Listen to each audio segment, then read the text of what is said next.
Good afternoon, and welcome to Nation's Restaurant News at the ICR Xchange. I'm Sarah Lockyer, the Executive Online Editor of Nation's Restaurant News, and I'm here in Miami covering the 14th Annual ICR Xchange, the largest and the first of the year investment conference for restaurant and retail stocks.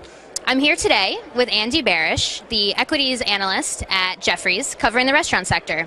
Andy, thanks so much for joining us. I really appreciate it. In your recent report, I think it was just this week, you classified restaurants between the haves and the have-nots. Can you explain to us a little bit about what that means? Sure, Sarah.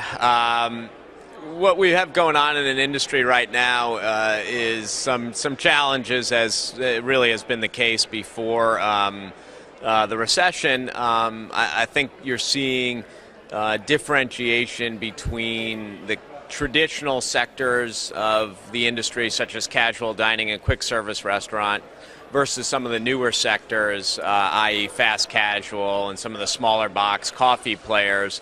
And I think what we continue to see is, although there are companies that are going to succeed and be outperformers even in the traditional casual or QSR arenas, the broader number of companies that are succeeding in terms of same-store sales and unit growth are coming in these newer categories, if you will. So that's really what I kind of define as the haves and the have-nots, those areas that are really seeing kind of consistent same-store sales and unit growth, which right now happen to be in fast casual and coffee and some niche-y kind of concepts, maybe upscale, affordable, casual dining, or polished casual, as some are calling it. That's great. You are the liaison sometimes as an analyst between investors and restaurant management teams. You have access to the management team, sometimes travel with them. If you can get inside of the heads of some of the companies that you cover and just share with us, what is keeping a management team up at night today?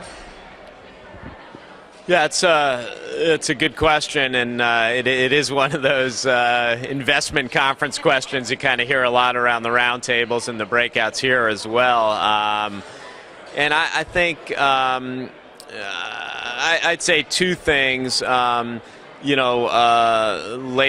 and some of the increases we've seen here as of January 1st in terms of minimum wages, is going to create a little bit pressure in some big states like Florida, Ohio, Colorado, some of the places in the Pacific Northwest.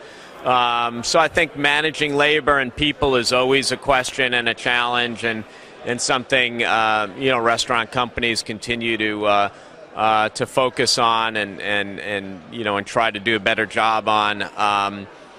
And then we haven't heard much here at the conference on healthcare and what's going to go on.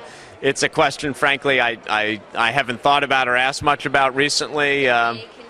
It could very well be, or we'll get some Supreme Court decisions this year, or some changes later in the year that may make it look less of an issue. But I think that's going to be something in a year of politics that's going to kind of come back in people's minds one way or another. Great, thank you. Thanks so much for your time, Andy. I really appreciate it. As always, very good to see you. I'm Sarah Lockyer, Executive Online Editor of Nation's Restaurant News, reporting from Miami at the ICR Xchange.